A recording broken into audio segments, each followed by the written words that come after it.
Good afternoon, everyone. Welcome to our event on From Policy to Practice, Advancing Indigenous Peoples Leadership in the Energy Transition.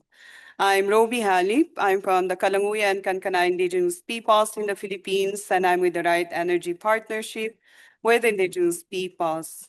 This event is co-organized with the Asia Indigenous Peoples Network on Extractive Industries and Energy, also with the Indigenous Peoples Advisory Group in Asia and Indigenous Peoples Advisory Group in the Pacific. Before we start, this space is a safe and inclusive space for all participants to meaningfully engage. All feedback and thoughts are welcome, and we encourage everyone to share your views respectfully. The inputs will not and should not be used for retaliation, abuse, or discrimination of any kind. We have a pigeonhole for questions that you may want to ask from the panelists. You can go to www.pigeonhole.at. The event passcode is Samarkand 2026, and select the session on From Policy to Practice, Advancing Indigenous Peoples Leadership in the Energy Transition.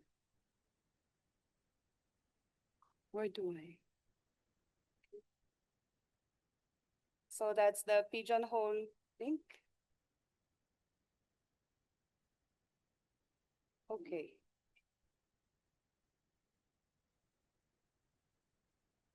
Do we have this? Can we have the slides? Okay. So while the Asia-Pacific region urgently needs energy solutions to meet development goals and climate commitments, many renewable energy projects have been designed and implemented without the free, prior, and informed consent of Indigenous peoples, and compounding the exclusion, displacement, and violations that Indigenous peoples experience with extractive industries. This session highlights Indigenous peoples as innovators and implementers of community-based renewable energy initiatives consistent with our self-determined priorities and development, and introduces Indigenous peoples-led renewable energy solutions as a distinct innovative development model that centers Indigenous peoples' leadership and self-determined development. Data from the World Energy Outlook 2025 of the International Energy Agency shows that around 730 million globally still live without electricity. And a 2024 study that was published also shows that 1.18 billion people still experience energy poverty. So even if people have electricity, the reliability of energy is still in question. 100% electrification does not necessarily mean that people have affordable, reliable, and clean energy. This data, though, fails to capture the specific data on Indigenous peoples given the lack of data disaggregation on ethnicity of energy reports and data gathering. But on the ground, Indigenous peoples mostly rely on diesel or wood, or if electricity is present, it is expensive and unreliable. What is ironic, though, is that it is in Indigenous peoples' territories where large-scale renewable energy projects and hydropower dams are located, as well as mining projects. And while our communities are the first to experience the impacts of these projects, we are the last to benefit from it. Energy poverty is high in our communities, but Indigenous peoples have been finding ways to address this need. Indigenous peoples' renewable energy initiatives have been operating in many communities, in many countries for many decades now, from small-scale to utility-scale renewable energy projects. These initiatives are grounded on Indigenous peoples' governance and knowledge and based on our self-determined priorities.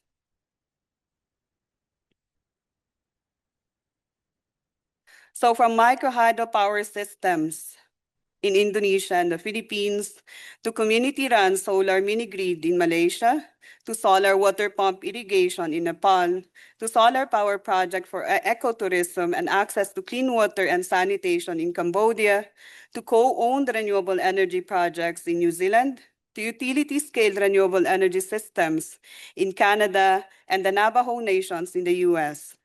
These initiatives are not simply providing household electrification, but are grounded on Indigenous peoples' governance and decentralizing skills and capacities to Indigenous peoples, strengthening local livelihood and employment.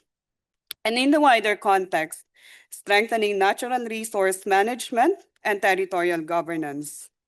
These initiatives are not just born out of resilience, but out of struggle and survival. This is the core of the work of the Right Energy Partnership with Indigenous Peoples, a global Indigenous Peoples-led multi-stakeholder partnership working to ensure that the global energy transition is just, equitable, and rights-based. One where Indigenous peoples are not left behind, not exploited, but recognized and resourced as the sovereign leaders of our own renewable energy futures. The Right Energy Partnership advances renewable energy solutions that fully respect human rights, honor Indigenous people's self-determination, and leverage the knowledge, leadership, and innovation of Indigenous men, women, youth as a driving force for lasting change. RAP's approach, or the Right Energy Partnership's approach to advancing and strengthening renewable energy solutions and access to energy in Indigenous communities is done in a holistic way. It's not just about technology, but from strengthening skills and capacities within the community to not only operate their renewable energy system, but more importantly, strengthening their governance systems and protocols, including on productive end use, to conducting interlearning exchanges with other initiatives of Indigenous peoples and on renewable energy, not only for learning, but also in strengthening solidarity to advance energy sovereignty for Indigenous peoples, to the deployment of technology anchored on Indigenous knowledge and ways of life, to finally ensuring the proper waste disposal when technologies reach their end of life. With the partnerships we have with UN Women Asia Pacific Regional Office through the Empower Program, the UNDP GEF Small Grants Program, Heinrich Böll Stiftung Southeast Asia, and Pawanka, an Indigenous Peoples-led fund, and other philanthropic organizations, we're not only able to implement community-based renewable energy projects, but are starting to build learning hubs at the regional and at the country level for Indigenous peoples' renewable energy practitioners. There is a big gap, though, in relation to financing of these initiatives, because most often these are short-term, project-based interventions. It's not a holistic support that's being given. What is needed now is a flexible, long-term, holistic financing and support for Indigenous peoples' renewable energy initiatives to ensure impact and sustainability. The most impactful and sustainable energy solutions are already being built in Indigenous peoples' territories by Indigenous hands rooted in centuries of Indigenous knowledge. Now, this session will be divided in two panels.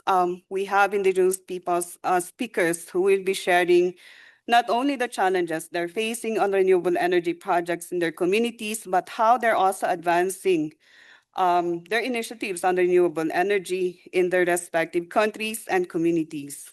For the first panel of speakers, we have Alice Gipius. She will be joining us online. She's the Managing Director of Tunibung, a Malaysian Indigenous-led non-government organization dedicated to delivering renewable energy solutions and empowering remote communities.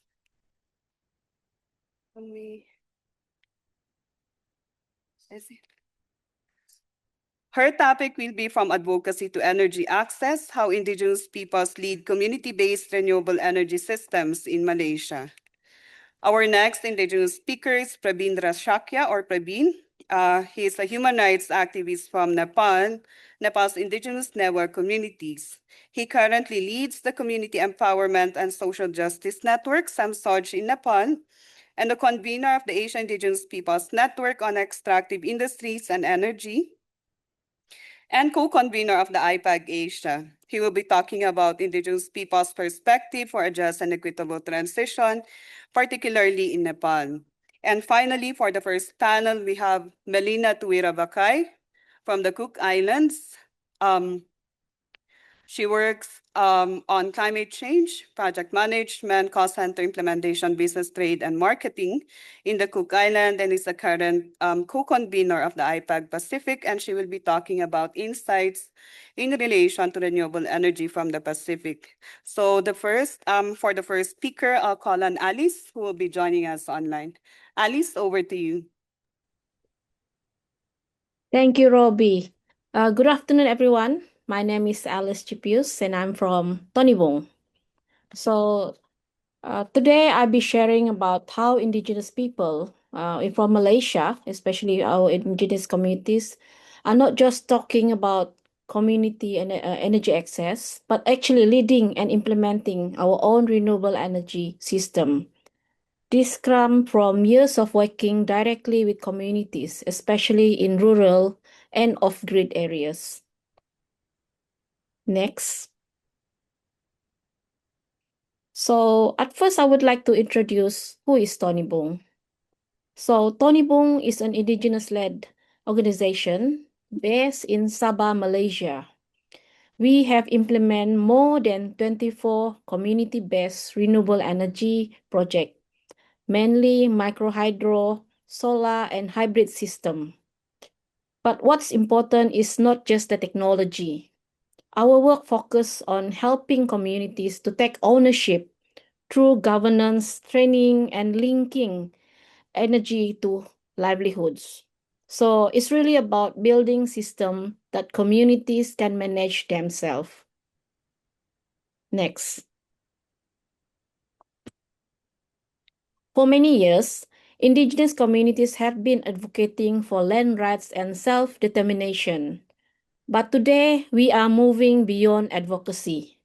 We are actually implementing solutions, designing and building our own energy system. This shift is important because it changed our role from being heard to taking action. Next. One key message that I would like to highlight is this. Indigenous communities are not just beneficiaries of development projects. We are actively involved in every stage. We design system, we help build it, and we manage it. This is what makes the system sustainable because there is a real ownership. So our approach is community-based renewable energy. So this means community decide what the system is suitable. They contribute to building it. They manage through local committees, and they benefit from it, not just through electricity, but also economically. So ownership is fully local, and that is why this system continue to function over time. Next. So this is one of our example from Sarawak, a village called Puneng Terusan. The village have about 40 households and about around 1,200 people. So the community, together with Tonibong, we have developed a microhydro system. But what's interesting is that they also create a community protocol to protect their own watershed because the microhydro is related closely to the watershed. Together with Tonibong, we have trained the local operators and the system is fully managed by the community until now. So the impact is not just electricity, it's governance and long-term sustainability. So our next case study is in Kobulu. So in Kobulu, Sabah, we work on 20 kilowatt microhydro system and serving about 45 households around 250 people. So before this, the community rely on diesel and petrol. It is very expensive and limited. So after the project, they now have 24 hours electricity through the microhydro, and the costs have dropped significantly. So after the project, they have 24 hours. But again, what the real impact is what follows. It is the better education, improved communication, and small economic activities. So we can say that in this case, the energy have become the foundation for development. Next. And of course, ethnic and women leadership. So the two most important elements of our work are ethnic and women leadership. Ethnic is not just a one-time thing. It continue. And even like from the day the project start until 5 years after that, we still do ethnic. So it is to ensure that decisions are made collectively and transparently. Women also play a very important role. They're not only in governance, but also in operation and socio-economic activities. So this strengthens the system and make it more inclusive. Next. So of course, there will be, in this system, there always be a challenges. So the first challenges we face will be the access to financing, because the financing is very limited when it comes to building a small system. And policies, they're biased to, they tend to choose a larger system, because smaller system, they will not, there is no profit in it in terms of monetary. So, and then the need to long-term capacity building. Capacity building takes a long time. It doesn't not take about 1 year or 2 years. It takes a long time. Even after 10 years, they still need hand holding. And then of course, one key message I want to leave is this. Energy is not just about electricity. Energy is about power. Power to decide, to manage, and to shape development. And if we want a just transition, communities must be the center of that process. And with this, I ended saying that when communities own their own energy, they also own their futures. And with that, I say thank you.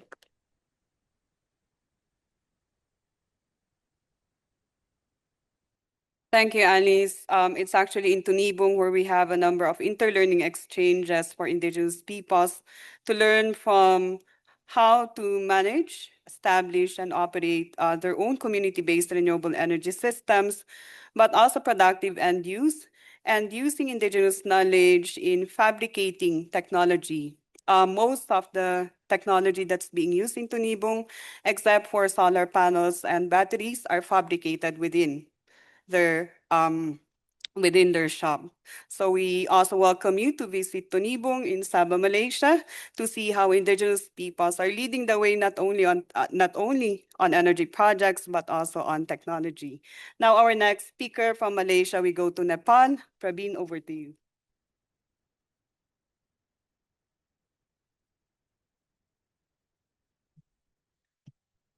Thank you, Roby. And yeah, before I get into it, I would like to thank the NGO Center for giving us this opportunity. I think they've done really good job with all the logistics for this. Very quickly about APNI.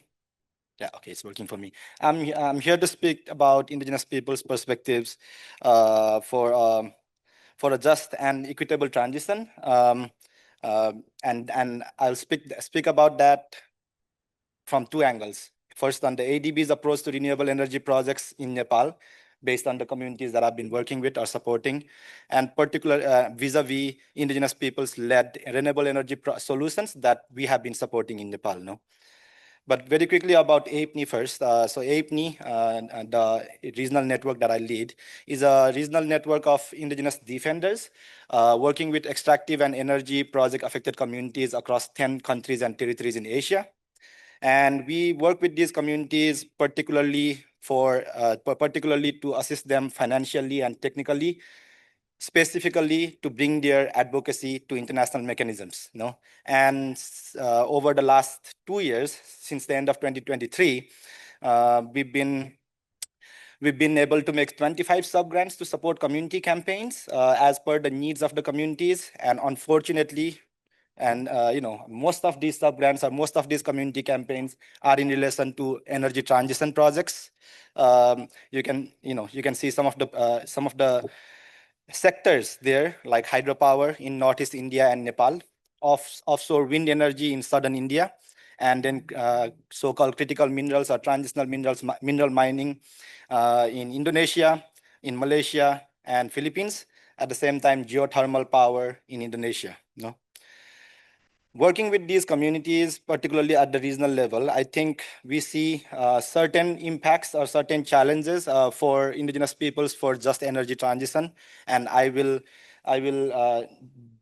dive into these based on the experiences of working with communities in Nepal in a bit.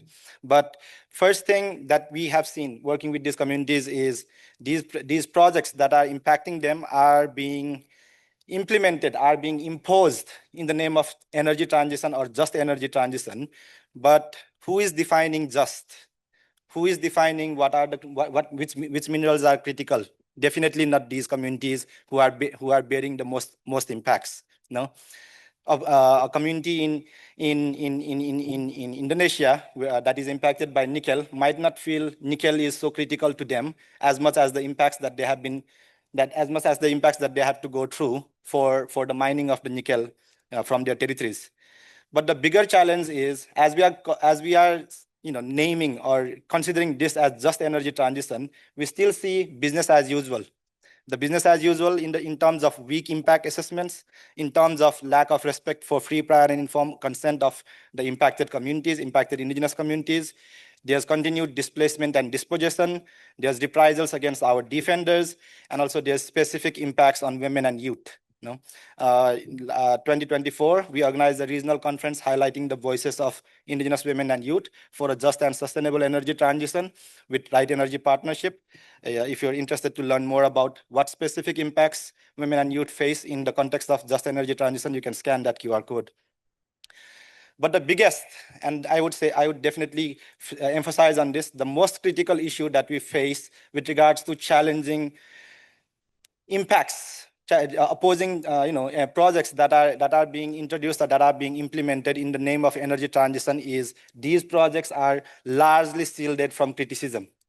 We can't challenge these projects because they are needed, or they are the need of the hour. For example, hydropower is largely shielded from criticism in the context of Nepal. It is seen as the means of prosperity for Nepal and the means of the means to tackle climate crisis. And it is happening, and we have to keep this in mind that all of these projects are still happening or continue to be implemented in the context of non-recognition of indigenous peoples and our rights to our lands, territories, and resources, and to self-determination in most of these countries. So coming to the context of Nepal itself, I've been working with these three communities. I'll tell you the story of these three communities that are impacted by ADB finance projects. The first one is Tanahu Hydropower Project, indigenous Magar people, and other communities impacted by Tanahu Hydropower Project in Western Nepal. The project is co-financed by ADB, EIB, and JICA, European Investment Bank, and JICA, along with the government of Nepal. And after the communities exhausted all their national remedies, they went to the ADB to make their voices heard, to demand their free, prior, and informed consent, respect for their free, prior, and informed consent, and fair and adequate compensation. But for the last 6 years, they have only been able to make very little gains over a very lengthy and complex dispute resolution process. The indigenous Tamangs and other communities impacted by ADB finance transmission line and substation hydroelectricity substation in north of Kathmandu had it even worse. their complaint to the compliance review panel or the OSPF. While the OSPF entertained their complaint, the dispute resolution process could not even discuss relocation of the substation, which was the main demand for the communities, while the compliance review panel even challenged or even questioned the applicability of indigenous peoples safeguards for these communities, while they faced reprisals over the end of the process because of their continued opposition over the years against the project, whereby women were manhandled by the police. The police, aimed guns at the protesters, and the construction of the substation still continues to date behind posts of armed police forces, with heavily militarized in a heavily militarized area, as well as with the community leaders facing false criminal charges.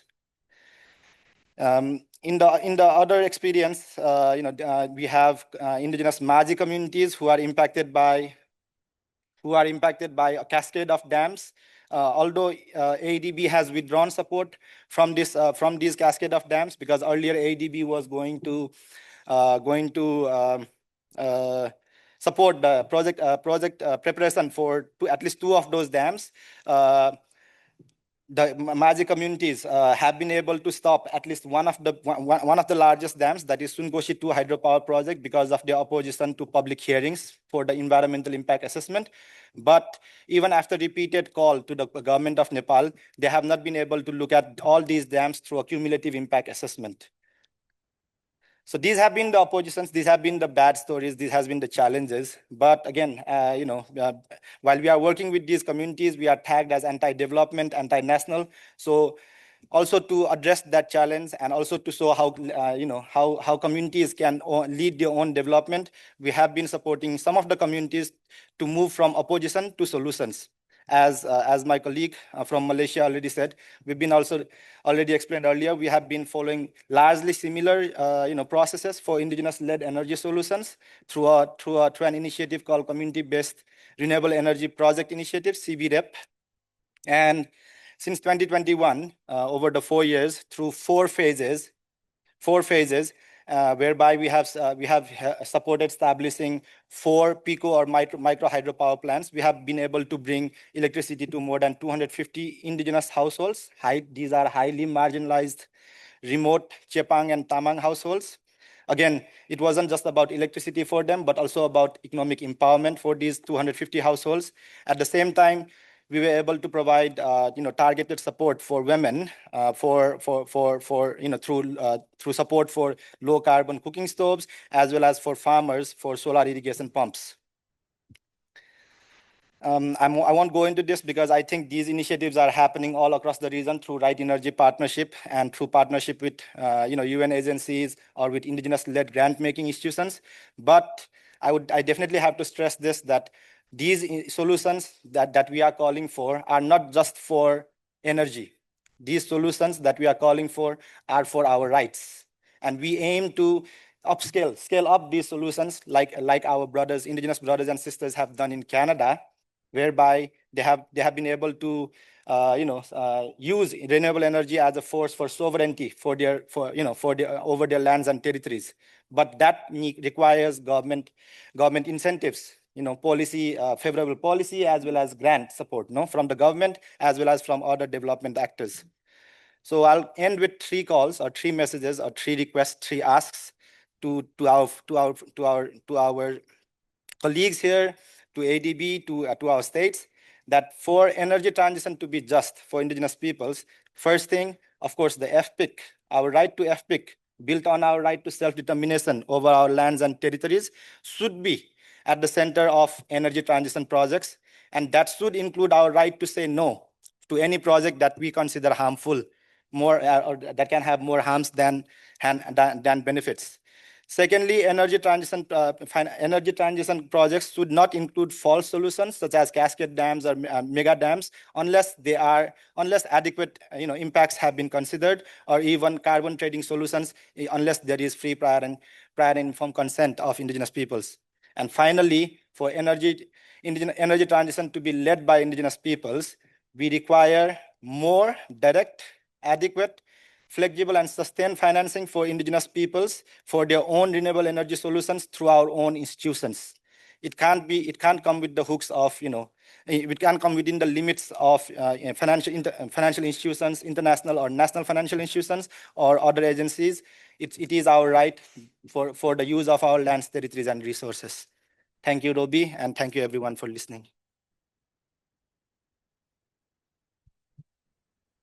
Thank you, Praveen, and thank you also for highlighting the initiatives that we do is not just on energy, but really to advance sovereignty and self-determination within indigenous communities. And as you see, in countries where there's legal protection, in countries where there's somehow support from the government, like Canada, indigenous peoples are able to thrive, are able to advance their own initiatives, whether in mining or in renewable energy projects. So we now move to Pacific to hear from them their experiences on ADB renewable energy projects, but also how they are advancing their own renewable energy initiatives based on their traditional governance and ways of life. Mel, over to you.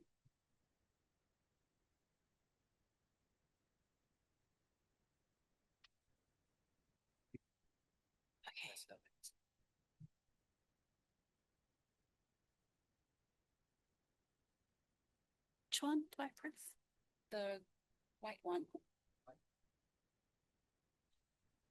Okay, kia orana, everyone.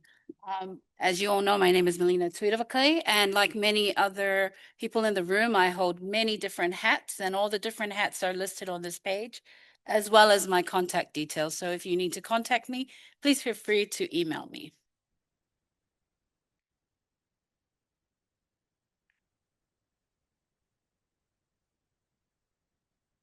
Can you go back because it's not the bottom? Okay.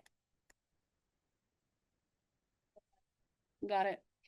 It's still clicking forward.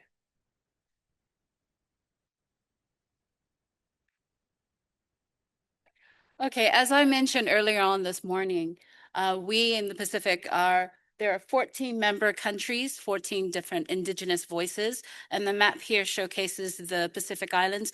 They're not circled is Australia and New Zealand, who are also part of the Pacific. You'll see some other countries that are also not circled there because they're either underneath French or underneath American as a territory or trust.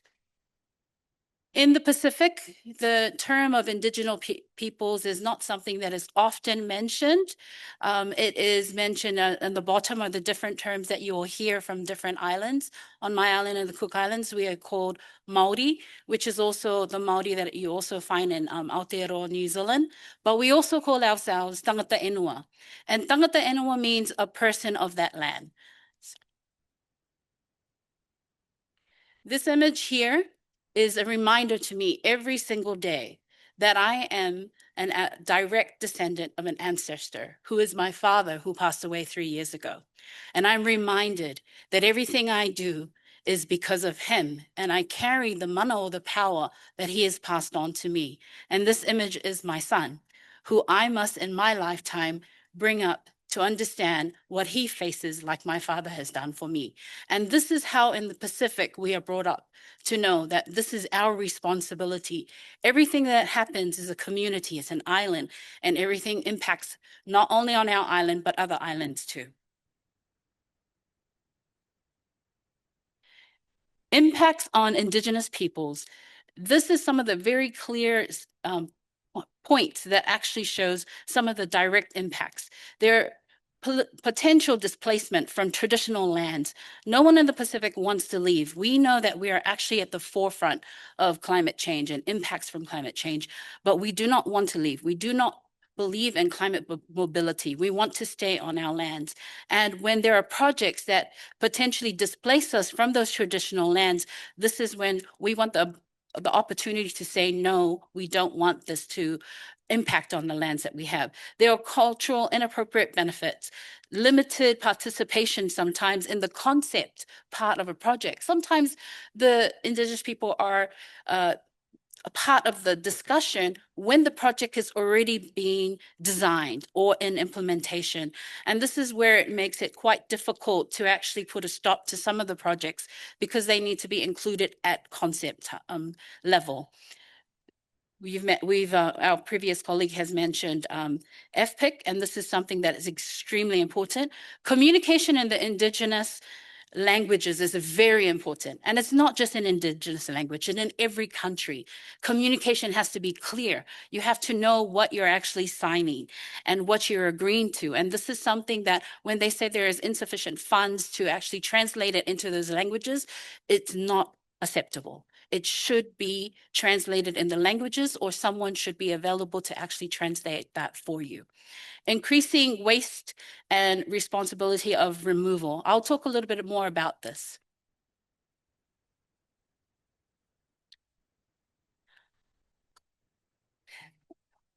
Yeah. Yes, please.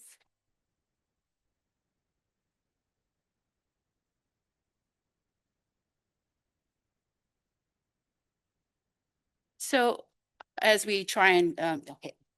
So community-driven approaches, renewable energy projects, capacity building for local maintenance, gender inclusion, Indigenous knowledge, strengthening and building resilience of traditional livelihoods. Renewable energy for us in the Pacific isn't just a climate solution, which is what is often linked to.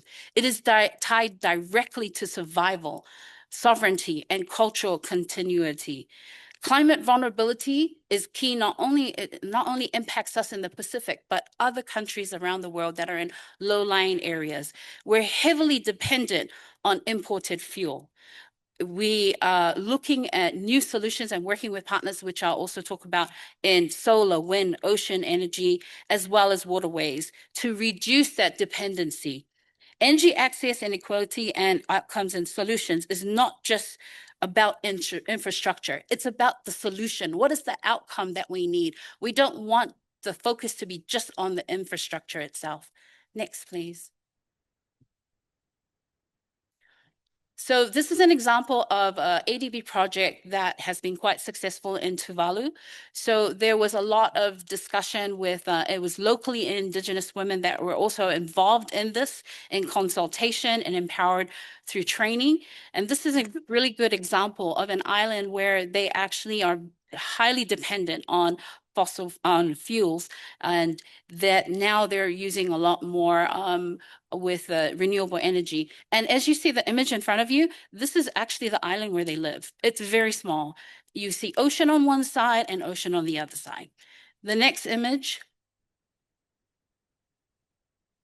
Sorry, there's a delay in the clicker, is Tonga. So in Tonga, there are multiple projects that ADB has worked with the communities, especially in the smaller islands. The outer islands, they have there are areas where the solar panels were actually put in place and had to be cleared. And these areas typically had food sources there and food crops.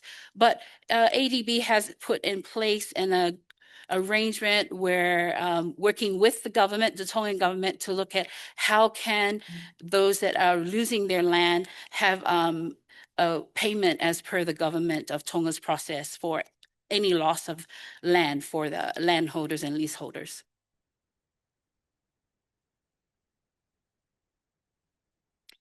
This is a very project that has had some impacts on the Indigenous people in terms of their fishing migration, in terms of where the fish, the dam has moved some of the waterway away from the areas that where fish would normally spawn. And so this has actually impacted on it. There are also some cultural sites that that some of the chiefs have mentioned that they do not want any impact to be done to that. So this is something that ADB has taken into consideration. So even though there's this a large area of land that was cleared, all of these things were discussed with the government and the Indigenous people prior to this being implemented. So this is a hydro power. So you'll see there's a solar and now there's a hydropower in the river, in Tina River.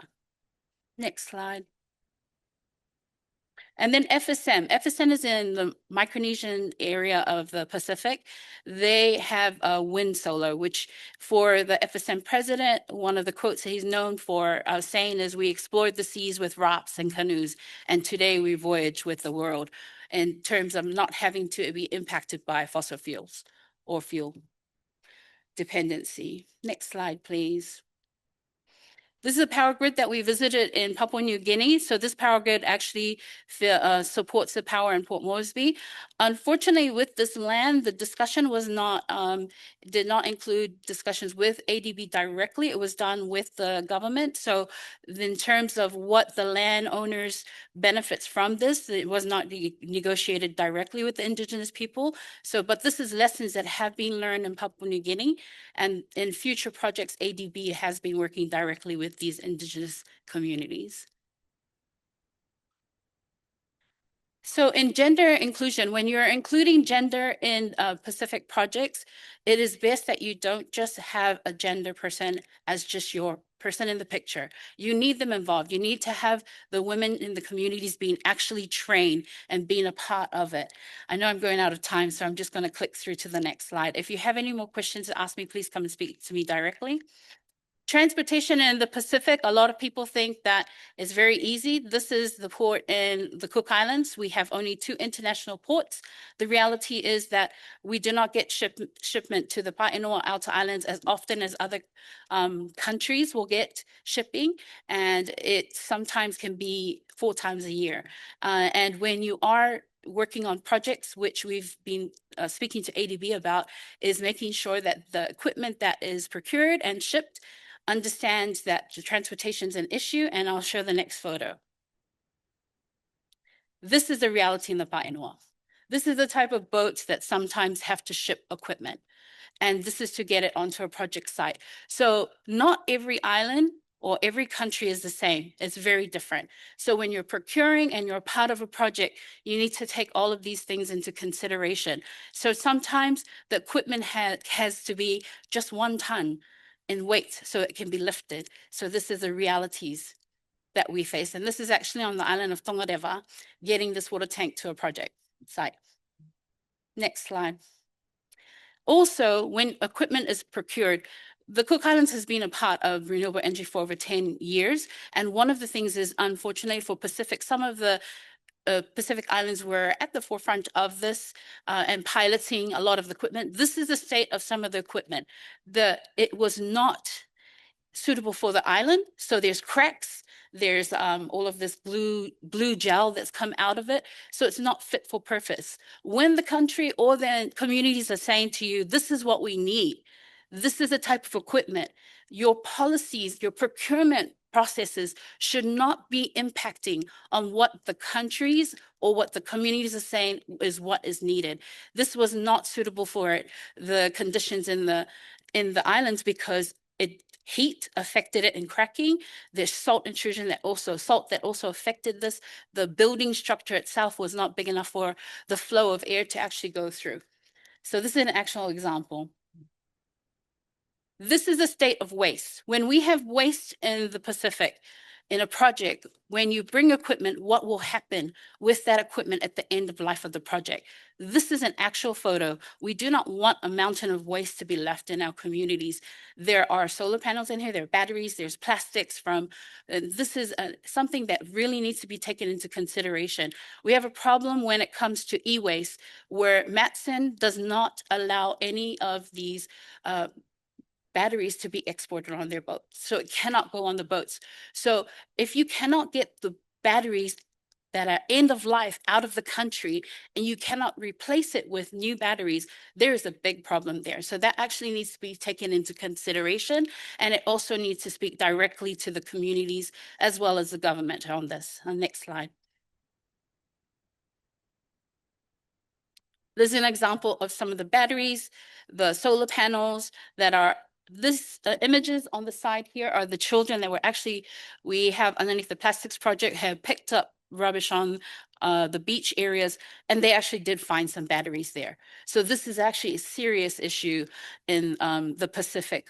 What happens with all of this e-waste when you are working with projects that are being implemented with renewable energy? You must look at that in 5 years' time, 10 years' time. What are you going to do with this waste? Who's actually accountable and responsible? Should not be the Indigenous people themselves that are held accountable for this. Sorry. So recommendations forward, I will just leave it at this. I really have run out of time. These are just AI generated images of looking at how can you, in context of when you have infrastructures in different islands, where in the Pacific, the islands, the biggest problem is lack of land for some of the islands. Some countries have large islands. So think outside the box, be innovative, but also work within the communities themselves. If you're going to have a solar panel, you got to make sure that it's not impacting on the coral or the live fish life, and that access for local fishermen are able to actually go and actually still fish around that area. So when we're, as Indigenous people, we are innovative. We are looking at things we have learned. We've gone through our times and learned lessons that have been passed down to us through generations. It is extremely important that you take Indigenous people's knowledge into consideration. Next slide.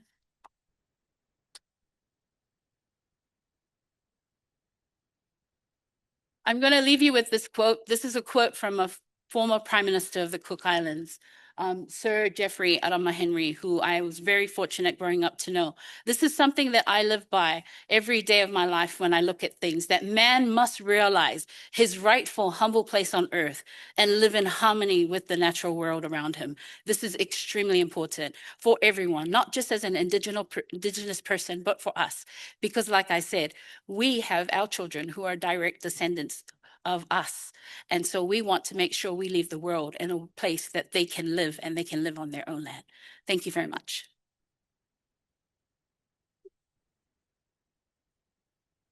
Thank you very much, Mel. I think one thing to highlight from the presentation in the Pacific is the consideration for the full project cycle when it comes to renewable energy, that there has to be a plan at the onset in relation to proper disposal of waste, and knowing the challenges that the Pacific is facing in relation to transportation, how must renewable energy projects be designed to ensure also that renewable energy wastes are not piling up in the small island states. We've also recently met with representatives from Solomon Islands who have solar panels that were installed in their communities, but are seeking for support, for trainings, for them to be able to manage their own, because they're quite reliant on external people, engineers, to do the troubleshooting when something happens. What Indigenous peoples in Solomon Island want is for them to be able to do it on their own, have the skills, have the capacity to really operate those solar panels that were installed in their schools and in their communities. We were supposed to have a question and answer for this first panel. Are there any? None yet. We can have all the question and answer at the end of the session. So we'll now proceed to the second part of this session on strengthening partnerships with Indigenous peoples as development actors. We have 3 speakers for this. We have Jennifer Tauli Corpus from the Kankanai-Igorot Indigenous Peoples of Mountain Province in the Philippines, and she is the current Asia representative to the UN Permanent Forum on Indigenous Issues. She will be talking about reforming development and financing pathways for a sustainable and equitable development for Indigenous peoples.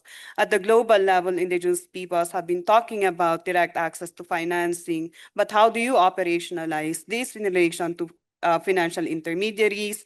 How do you also operationalize this directly with Indigenous peoples? We have a second speaker, Bruce Dan, whom all of you already know, head of the ADB Office of Safeguards, and he will be doing a reflection of the presentations and also ADB's plans to ensure that the implementation of the new safeguards, especially on Indigenous peoples that now has free, prior, and informed consent. Bruce heard already the concerns that were raised by speakers earlier on the non-implementation of free, prior, and informed consent in many ADB-related projects. And the last speaker we have is Bernadette Victorio, an international development and sustainable finance specialist.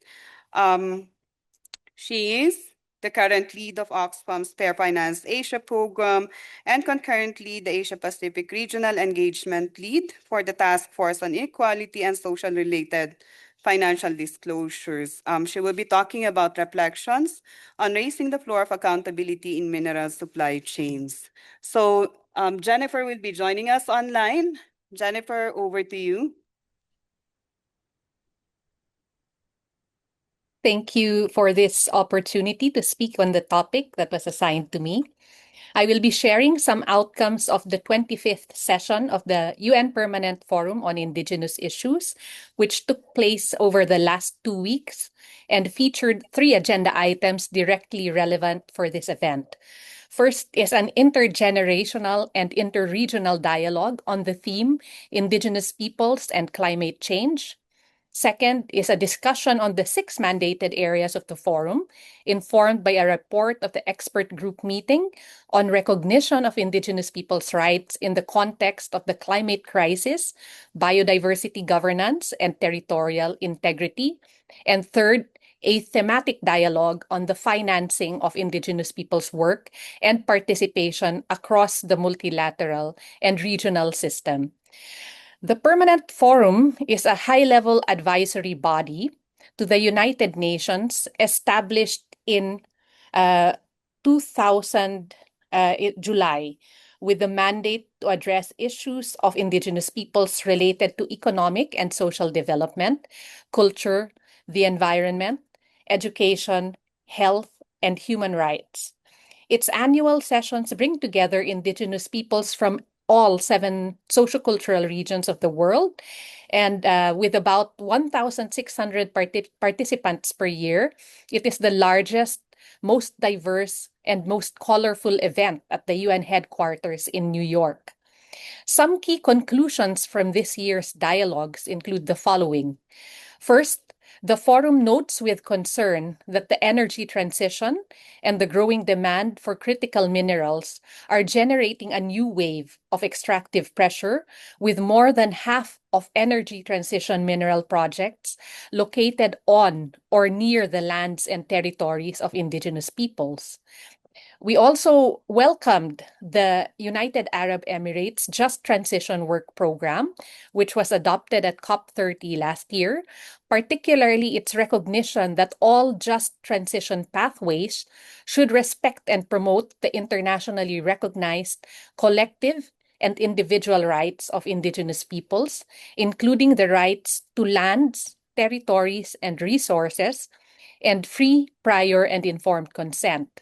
The forum calls on UNFCCC parties to reflect these rights in binding national frameworks that operationalize free, prior, and informed consent in all just transition pathways, including transition minerals, renewable energy, and biofuels. I think this echoes a lot of what was said by the earlier presenters. For millennia, Indigenous peoples have managed their lands, territories, and resources, and their economic systems, generating true wealth as guardians of Mother Earth, in accordance with the values of reciprocity and respect for others and for nature. These values have resulted in Indigenous peoples being the most effective guardians of land and waters, resulting in territories and areas with the most vibrant biodiversity, the lowest emissions, and the highest carbon sequestration. Despite repeated commitments to implement the UN Declaration on the Rights of Indigenous Peoples, Indigenous peoples continue to face chronic underfinancing and structural barriers that undermine their collective governance and threaten their continuing ability as guardians of nature.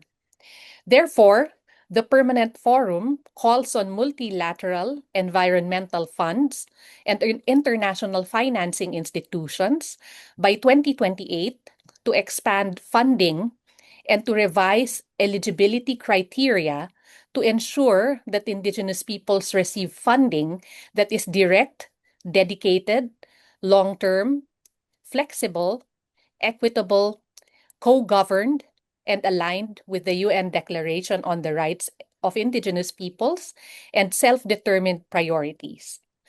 This requires a paradigm shift from treating Indigenous peoples as beneficiaries to recognizing them as rights holders, co-governors, and trusted partners. We heard a few examples from other multilateral funds that could inspire the ADB. So the forum recognized advances within the Global Environment Facility in the course of their 9th replenishment negotiations, which will be concluded next month. Number one, to maintain its small grants program, which is directly accessible to Indigenous peoples. Number two, to expand their dedicated window called the Indigenous Conservation Initiative from 25 million US dollars to 100 million US dollars. Number three, to adopt an aspirational share for Indigenous peoples and local communities of 20% of the entire 9th replenishment portfolio. Number four, to revise its results framework so that it includes now an indicator that looks at Indigenous and traditional territories that have been protected as a result of the support provided. They have also expanded the membership of their Indigenous Peoples Advisory Group and committed to enhance their role in the role of the IPAG, the advisory group, in the governance of the GEF. It also recognized the Green Climate Fund has made advances and calls on the Green Climate Fund to implement the recommendation of its independent evaluation unit to establish direct funding modalities and dedicated financing arrangements for Indigenous peoples before its next replenishment, which would enable direct access, simplified procedures, and Indigenous-led governance aligned with the mandate of the fund. So, in short, the forum heard from the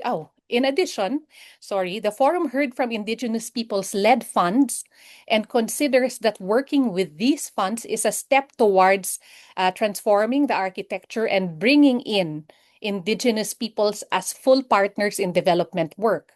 So therefore, there are lessons that are available and as well as Indigenous peoples-led structures that have been evolved that would help regional development banks like the ADB better support efforts by Indigenous peoples.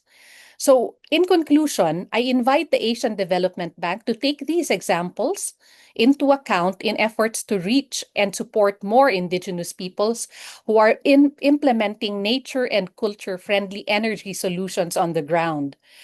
Finally, the theme of one of the Permanent Forum's thematic dialogues next year is financing Indigenous peoples and self-determined economies.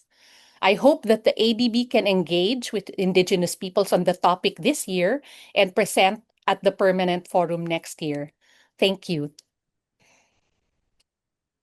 Thank you so much, Jing. And it's unfortunate that you're not able to join us here in person. But thank you for sharing the updates based on the discussions happening at the global level with the Global Indigenous Peoples Caucus. Now I turn over to Bruce to do a reflection on what's been presented, but also commitments from the ADB, probably beyond safeguards. Thank you. Okay, thank you very much, Robbie. And let me start by just recognizing my fellow panel members and Indigenous peoples that are here. I've been honored to be able to hear you today, and actually through my life and career to have been able to spend some time visiting, learning from, and working with Indigenous peoples. Just a very brief introduction to myself. So you know me from some of these panels and CSOs and now head of the safeguards, but I do have a background in history that's a little bit bigger than that title. In fact, once I was studying to be an accountant, and I decided at a certain stage that I didn't want to work for a bank. And it's funny that I'm here now. the reason for the shift was because I started to become very interested and concerned about environmental issues that I saw in my home country, Australia, and globally. And so I went back to study doing environmental science, and I was also very interested and became quite passionate about Indigenous studies, including Australian Indigenous studies. And I was very fortunate to do a course in that, actually a major in Australian Indigenous studies, which was actually taught by Indigenous Australians, by First Nations Australians. And that was very influential and led us, some of my fellow students, to doing what we called a Learning the Country tour, visiting to Indigenous communities across the country. And then later on, several years later, for me, spending some time with the Indigenous Mirror community in the Northern Territory that was actually fighting a battle against uranium mining concessions in the middle of World Heritage Area in the middle of their Indigenous peoples' lands.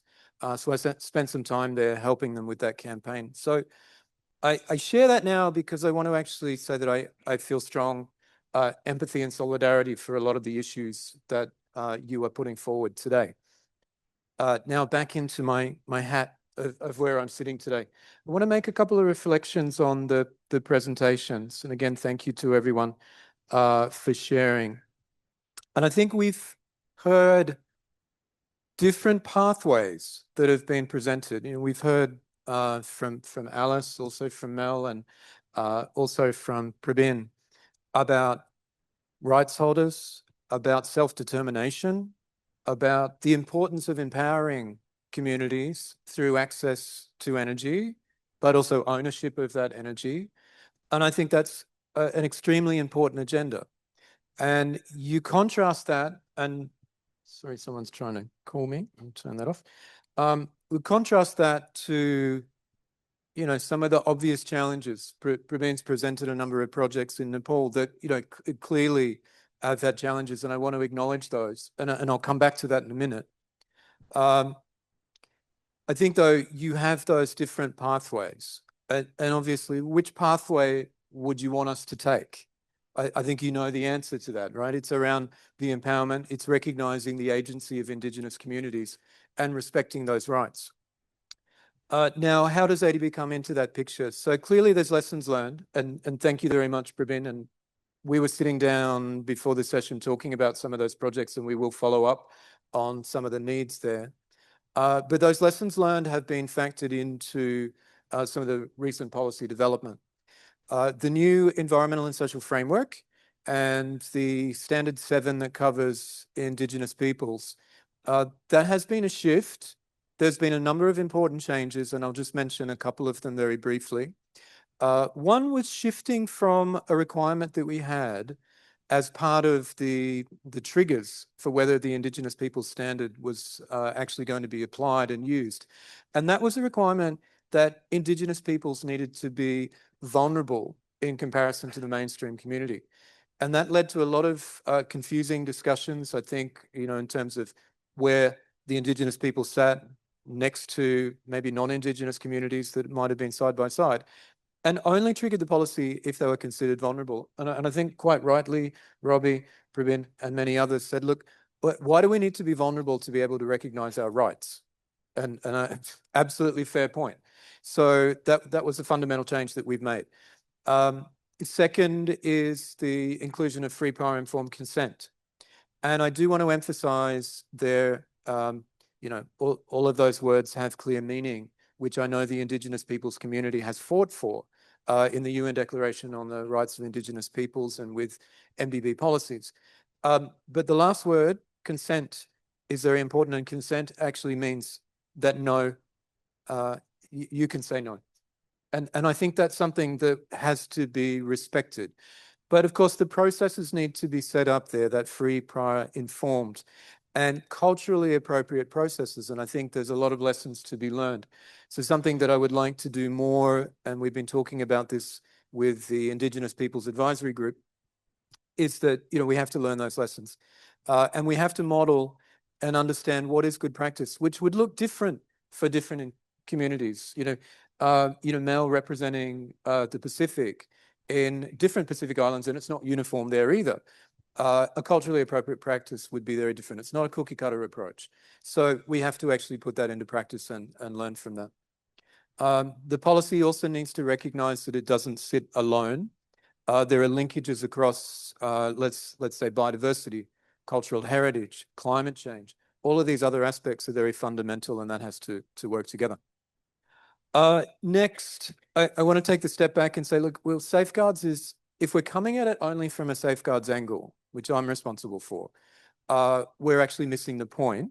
The self-determination, the rights angle actually means we have to be working through other channels at the bank. We have to be identifying what are the opportunities to engage in the environment agenda. Might be nature positive, might be on climate, just transition, energy, the right form of energy access. So now these are not my direct areas of responsibility, but I am happy to be a champion in the bank. The Indigenous Peoples Advisory Group that we've established as well, with your help, with 3 members here and others, I'd like to see the next step in this, and I spoke about it a little bit in the session this morning, for us to actually convene a wider discussion, to reach out to my colleagues in the energy sector, the climate change sector, critical minerals, to be able to have those dialogues. And I think it's very important that we do look at not just seeing Indigenous peoples maybe as a potential beneficiary, or maybe one of the impacted communities that we think about later, but actually targeting upfront, working with Indigenous peoples. And there are very strong reasons that you've placed. There's also, if we're trying to come back to basics around poverty reduction, also we do see that many Indigenous communities are in worse off situations. So I think there's many strong reasons for us to do that. I can't promise the world, but I can promise my support for that agenda. I'm 25 seconds over time, so I'll stop now, but I think we have some time for Q&A and other questions. So thank you very much for the opportunity. Thank you. Thank you very much, Bruce. And talking about Australia, where you came from, there's the First Nations Clean Energy Network. It's a strong network of Indigenous peoples, renewable energy practitioners that's been running projects on renewable energy in Indigenous territories. We've learned from them lessons learned on negotiations with companies. How do you negotiate fully from project design down to waste disposal of renewable energy waste? How do you negotiate co-owned renewable energy projects with the government or with companies? But also experiences from their end on using prepaid solar panels. That's causing energy poverty in Indigenous communities because they have to budget what time of the day they're going to use, when are they going to have air conditioning, when are they going to able to use their cool storage. So these are some of the challenges, lessons learned that we're learning from other movements, Indigenous movements who are running their own renewable energy initiatives. And there's a lot to learn from Australia, from Canada, from US, but also from Asia, where there's a lot of community-based, small-scale renewable energy initiatives that's been running for more than 2 decades now, such as the 42 microhydro power projects in Indonesia, where from 42, there's 8 operating, but still the community is continuing to run those renewable energy projects. So our last speaker, Bernadette from the Fair Finance Asia, will share to us also the report, her reflections on raising accountability, because in this engagement in the energy transition, access to remedy is very much wanting for many Indigenous communities and other affected communities. So over to you, Bernadette. Thank you, Robelisa. And good afternoon, everybody. Thank you so much to REP for organizing this very important discussion, indeed, to highlight the voices of the Indigenous peoples communities. And we are very privileged to be sitting here and sharing some of our views as Fair Finance Asia. For those of you that are not familiar with Fair Finance Asia, we are a network of over 90 civil society organizations working across the region to advocate for more transparent and accountable regional financial sector to contribute to the mitigation of inequality. And we are an Oxfam initiative. My angle is slightly, of course, as looking at the stakeholder partnerships, which is part of the topic of this discussion, is looking at a different angle from the trade agreements. Fair Finance Asia is actually currently looking at this specific angle given the geopolitical context that we are in, where we can see rapid increase in bilateral agreements and trade agreements, to secure critical mineral resources from resource-rich countries. And the expansion of critical mineral supply chains across Asia is really driven by the energy transition reinforced through these emerging bilateral trade agreements, particularly from northern countries. And this creates both opportunities and risks from our perspective. Trade policy and financial flows are, of course, shaping where the extraction is happening, where the value is distributed, and whether rights are upheld in the process of all these very complex supply chains, regionally and even globally. And the priority now is really to ensure that this expansion is governed by clear safeguards, enforceable standards, and accountability mechanisms. And as Fair Finance Asia, we are looking in this specific angle, and our analysis, very early analysis, and as Robbie mentioned, that this analysis is a part of an upcoming research that we are about to publish, is really looking at trade agreements on critical minerals and how they benefit Indigenous peoples and local communities. And our finding is simple: they remain limited and uneven. And more importantly, because there's not a lot of information, of course, available in the trade agreements that we are monitoring and looking at in this specific research. And perhaps that's also something that's, would require potentially more transparency in the future, given that these trade agreements that we are seeing and tracking are very long-term, and they are creating really big implications for the resource countries. Environmental and social impacts are very long-term for those that are entering these long-term agreements, especially the resource-rich countries. And there is limited evidence of consistent inclusive development outcomes based on the terms and conditions of these agreements, as we can see. And this really indicates the gap between the commitments and the implementation. So, and as I mentioned, we are assessing these agreements and MOUs using specific areas that we think, again, are very relevant to Indigenous peoples communities. And one of them is, first of all, local benefit provisions. Next is domestic prioritization. Third is alignment with international sustainability standards, including Indigenous peoples' rights. And the fourth is fair pricing mechanisms. Now, we can see that the key gaps really look at the lack of enforceable local benefit requirements, the absence of structured benefit sharing mechanisms, limited integration of international standards such as UNDRIP, which Jennifer just talked about, minimal inclusion of fair pricing mechanisms, and increased exposure to market volatility and regulatory competition. These are really technical terms, but translating them in more practical terms and how they apply eventually to the local communities and Indigenous people is really also part of the work that we're trying to do as Fair Finance Asia, as we're looking into this area. These gaps limit the ability of trade frameworks really to deliver equitable reforms.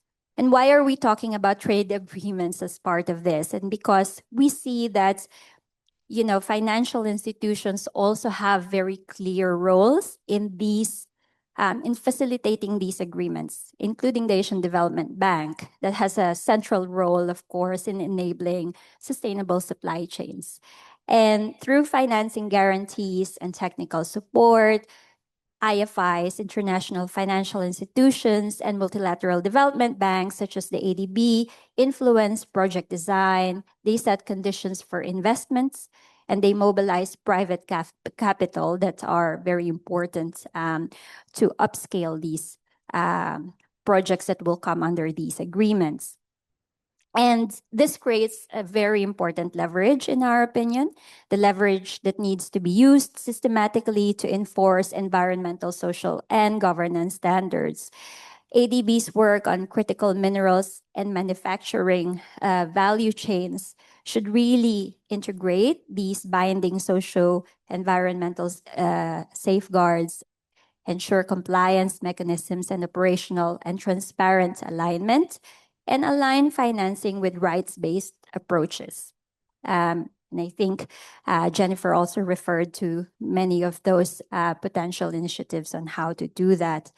In terms of priority actions, it's really important, and we talked about it a lot already during this panel, the embedding of FPIC as a core requirements to ensure free, prior, and informed consent as a mandatory element across all stages of the projects that will come under these new trade agreements, applying FPIC in both trade frameworks and financing agreement that trickles down not only from organizations such as ADB, but also their financial intermediaries that will work on these projects, recognizing Indigenous people's rights as right holders and decision-making authority, not just stakeholders in the consultations. Establishing enforceable benefit-sharing mechanisms. This is, of course, core to the research that we are developing. And this is requiring contractual provisions for equitable value distributions, including community development funds, local content requirements, and revenue sharing models. And making finance conditional on compliance, like linking loans and guarantees and investments towards human rights, due diligence, and environmental social safeguards implementation, and applying these requirements consistently across financial intermediaries and private sector partners under these MOUs and agreements. Strengthening accountability and remedy systems are also important to extend down to ADB's financial intermediaries, and this include requiring accessible, transparent grievance mechanisms, and to ensure that they are independent, gender responsive, aligned with international sustainability standards, and disclosing outcomes and resolutions of these processes transparently. Integrating CSOs and Indigenous peoples also as part of the governance is core to what we think should be part of these agreements, ensuring that civil society organizations and community representatives participate in monitoring and oversight, and supporting community-led project monitoring systems. And most importantly, enabling Indigenous peoples to engage as partners in governance, planning, and implementation overall. I'm already over time, so I'm going to stop here. But I think this is really an emerging discussion for now, and I think we are having this discussion against a very dynamic geopolitical landscape, and we really hope that we will start to look at these agreements more closely as part of considering Indigenous peoples' rights promotion.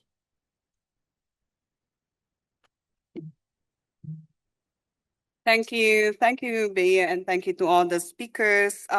We're now into the Q&A session. We have there are questions coming in at the Pigeonhole, but is there anyone in the audience attending in person who would want to ask a question to any of the panelists? Once, Sarah, Sukirel, and then was there somebody there? Go ahead. Thank you so much, Rep. First off, I am amazed by the number of community-led projects Indigenous peoples have been managing, and I think that's a proof of how locally led development is working, and we're on the right path, no? But just a question for Reality of Aid Asia Pacific as a network. We're always looking for better ways to strategize and engage, right? So you've mentioned this is twofold, by the way. One, Mel mentioned some projects or cases where it seems like the ADB, the bank, has had good practice, no? And then on the other, Praveen also mentioned how communities in Nepal were able to push back and stop the funding. So I want to know, what was the difference? How was the engagement different that made ADB work better for the community and made ADB say, yes, let's stop this project? Thank you. Okay. And then Sukiran. Okay, I got very interested with the statement that it mentioned culturally inappropriate benefits for Indigenous people. And my question was kind of wondering which type would those be? Like in Mongolia, big projects, Oyu Tolgoi copper mine financed by IFC and EBRD and many other banks, take away a nomad's pastures and give him a job to operate a big excavator, to dig in the mother nature's bowels. Mongols wear shoes up nose. We've been brought up not to disturb the land, not to disturb surface. So, but in the understanding of the bank, giving me a job is a great benefit. It's a benefit. It's a great compensation. A well-paid job is an important benefit from coming from sedentary civilizations. Or giving me a young herder woman who lost her pastures a cleaning job with the Oyu Tolgoi mining project. Great job. It's well paid. It's for next 10 years, a permanent job. So I'm wondering if the bank is looking at what is appropriate, culturally appropriate compensation, culturally appropriate benefit, and whether in your cases you have that. Thank you, Sukiran. Any more questions? So we have for the, where? Oh. You? Okay, go ahead.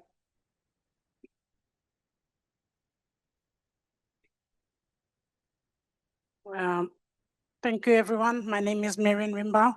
I'm an Indigenous activist from Papua New Guinea. And I want to ask only one question to our friend here from Australia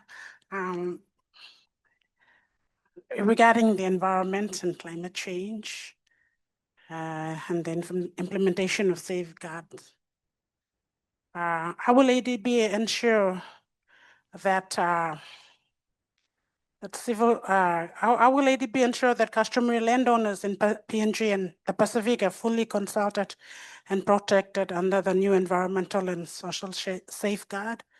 And the other question is about climate change and biodiversity. What safeguards are in place to prevent biodiversity loss in PNG and the Pacific's forest while supporting sustainable development? Thank you. Thank you so much. And we have questions here in the pigeonhole. So I'll summarize them and I'll give each speaker 1 minute to respond to questions that were directed to you or to respond in general to other questions that were raised. So Heidi is not here in the panel, but there's a question for the NGOC on multi-funding mechanisms. Has the NGOC reviewed the multi-funding mechanisms used by other organizations to fund youth groups and indigenous community organizations which ADB could adopt? And also from the end of the panelists, there's a question on how and where funds are being raised to support Indigenous Peoples-led initiatives. The other question that came in is on nuclear. Can free, prior, and informed consent realistically exist for nuclear power? And the last question in the pigeonhole is on if there's resistance from the private sector and the government for non-government organizations supporting renewable energy initiatives, what's the support that ADB can give in this instance? So I'll go first to Praveen and then Mel, 1 minute each, Bruce, and then I'll go to Alice and Jing and then Bea. Yeah, okay. Thanks, Robbie. 1 minute. I think to the question about what went wrong in Nepal, I think, everything. The first thing is the lack of laws, legal policy, framework that went wrong in Nepal for these hydropower projects, because Nepal's laws do not recognize the collective land rights of indigenous peoples, and despite ADB safeguards being applicable for these projects, the only interpretation was based on Nepal's legal provisions.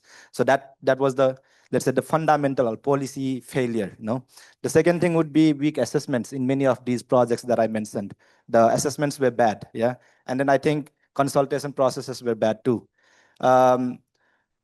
The last and more important thing was, even after ADB was informed about these projects, the let's say the responses from the management was not adequate or was not effective, and that's why these projects had to be elevated to the accountability mechanism level. That's based on the experiences of Tanahu hydropower project affected communities and Tamakosi Kathmandu transmission line affected communities. But I should also, give you a positive, let's say, I would like to end on a positive note. To the credit of ADB, although the Nepal's laws do not require obtaining free, prior, and informed consent for hydropower projects, now for ADB finance projects, at least one of the projects now, Dudkoshi hydropower project, there is a FPIC process being implemented, with the support from ADB. So I would definitely give some credit to ADB for that.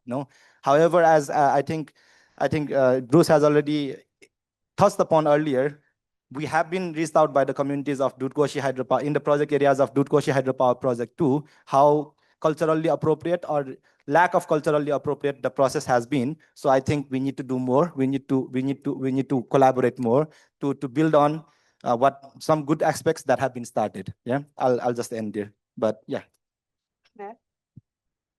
So everything is not all perfect in the Pacific. There obviously are some issues that we've had with projects, and they're indirect impacts. Example I'm going to give, I'm going to start from the bad and then go to the good. So indirect in Papua New Guinea, where a road was put up in place to go to a project with the consultation not being done with the indigenous people around there who said they want no contact, but they were contacted. And there were also guns that were being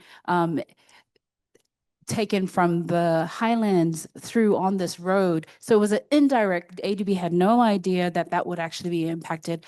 There was also women who were also were impacted by that as well. So the community, sometimes projects, when they do not consider all indigenous people that are around those particular projects, can be impacted. So sometimes ADB does have some of that negative, but it's not something that they were aware of in any way, that was going to be impacted in any way. The government also did not communicate with the indigenous peoples around that. Also, in some sacred sites, they have the government has pushed forward because they want the development of that project. So they've removed some sacred areas that shouldn't have been removed, but ADB was not aware of it. So now, in saying that, the good is that now ADB is making sure that governments are consulting with indigenous peoples to make sure that the right holders know that they have a right to express and say, no, we don't want that to happen. And if a right holder or indigenous person says they don't want any contact, it's no contact whatsoever. So that is some of the things that are going good. Also, ADB has also, in some island countries, have done communications in the languages or have an interpreter there that is at the consultation meetings so that interpreter can actually express what words are being said. Because some of these words that are mentioned are not terminology that indigenous people are very familiar with. They think in ways that are very different from us because that's how they've been brought up. So that is actually some of the good things that are happening, but it's not all great.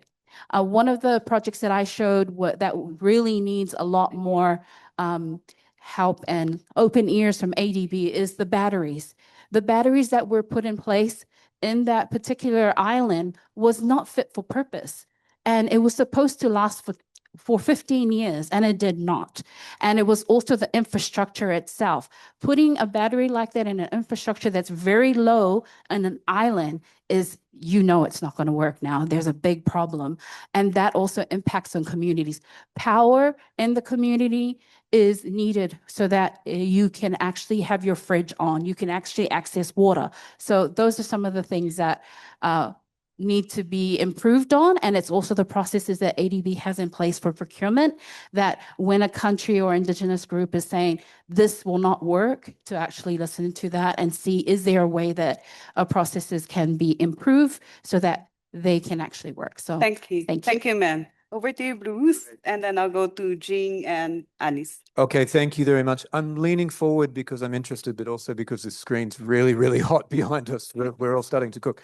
So look, thank you. And obviously there is a lot of important lessons learned, challenges that have been raised. So I won't go through those again I have the 1 minute, but we have to reflect on all of these issues and make sure that, we continue to work with the governments who are developing these projects to make sure that these projects go well, that we apply the policy. And I am more confident that we've got a better framework with the ESF, but of course, it's not going to happen on its own. But let me just touch on some of the questions that were raised.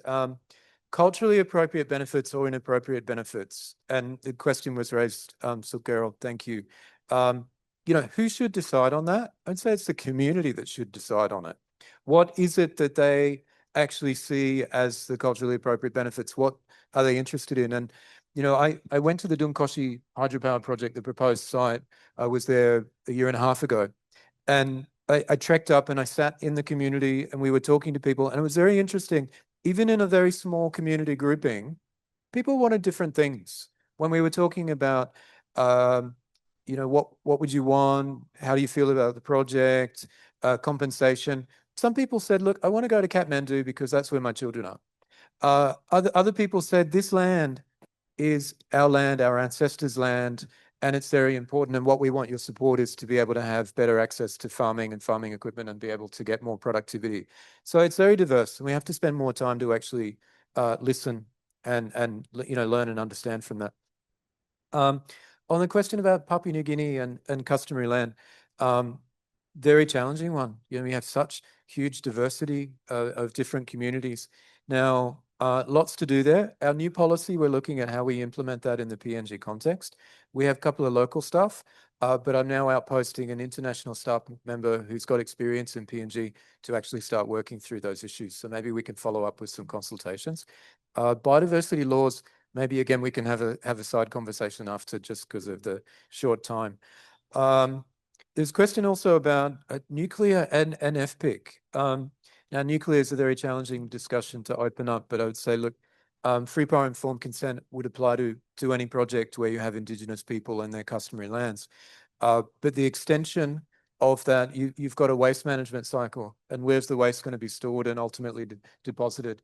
And there has to be consent and community engagement, very significant and very sensitive issues. I guess I've run out of time, but Yes. happy to continue the discussions with everyone. Thank you. Thank you. Thank you, Bruce. Over to you, Jennifer. Thank you, Robbie. And I really wish I could be there to have more in-depth discussions with everyone. But I wanted to say in closing that Indigenous peoples, in our engagement with multilateral development banks, including the ADB, has two aspects, which are two sides of the same coin. One is do no harm, and that's safeguards. And the other aspect is do good, or how do we find ways to support Indigenous-led initiatives. And so I think many presenters have focused on the do no harm, and I want to focus on do good. And and in doing good, we have to recognize that Indigenous peoples are becoming more sophisticated in developing their own economies and in translating how these economies can align with the goals of multilateral development banks. So the challenge now is to evolve systems within banks that would enable support for these kinds of initiatives. For example, we've been told many times that there's the matter of scale. So 10 million and above, otherwise we cannot support it. However, many Indigenous peoples would provide a lot of impact even with projects below 10 million. That's why we are talking about a small grant or a medium grants program, or a small investment, medium investment type of program. These are some of the questions that I would like to explore as I lead the study of the Permanent Forum on Indigenous Economies. The World Bank is on board. The International Fund for Agricultural Development is on board, and I hope the ADB can also come on board so that we can explore further this question of how do we do good by Indigenous peoples, and the many aspects of those questions, of that question. So thank you very much, and I look forward to more collaboration and engagement. Thank you, and Alice. Thank you, Robbie. So the questions on how do we get funding for our community-based renewable energy project. So for Tony Bung, we are using the blended finance, where we don't depend on one funding alone. So we mix it with climate funding, conservation, and also from the community itself, and also from Tony Bung. So all in all, it's all mixed for us. So we don't depend on one funding alone. So that's how we do our funding. Thank you, Robbie. Thank you. And last, Bea, then we'll close. I have the Heidi. last word. Wow, thank you so much. I think there was a question about, and I'm not so sure if I understood it fully, about what does ADB do when private sector and financial institutions oppose advocacy from civil society. And I'm not going to speak for the ADB, but I'm just going to share a perspective as a civil society member myself, that many of us do not work, to be adversaries against the banks, for example. Many of us are here to point out what are the gaps and what needs to happen for them to address the gaps. And in doing so, if they oppose the work that we do, of course, many of us risk our especially at the community level, create risks for them, safe working environments for them in order to raise such voices. But I think indeed the ADB has an important role in that, to include, we talked about zero tolerance against retaliation, and this can happen not only from private sector and financial institutions, but from the governments that are working together with these. So as we are implementing stronger ESF framework now, I think it's important for the ADB to indeed support civil society voices, in order to perhaps build the capacity of governments that you're working with and the other financial intermediaries that you're working with, that how important it is for you to be able to hear civil society and Indigenous people's voices in these projects. And I will end with that. Thank you, Bea. And I'll park the question for the NGOC. It's a continuing discussion in the next session, because it will be talking about financing community-led solutions. But just to close the session and to add the response from Alice, a lot of the community Indigenous-led renewable energy initiatives are being funded by Indigenous Peoples-led funding mechanisms. And these are that I mentioned earlier, it's small grants that are being provided, and we need a more long-term holistic support that really supports the whole process, from capacity building up to the end of the project, on how do you manage the waste that's coming from these renewable energy initiatives. Whether accessing through the bank, it's the right to self-determination of Indigenous peoples if they want to access these pathways that are being offered by the Global Environment Facility, the Green Climate Fund, and hopefully with the World Bank and the ADB on these potential pathways for direct access. So thank you so much for joining our session, and we look forward to continuing conversations with everyone.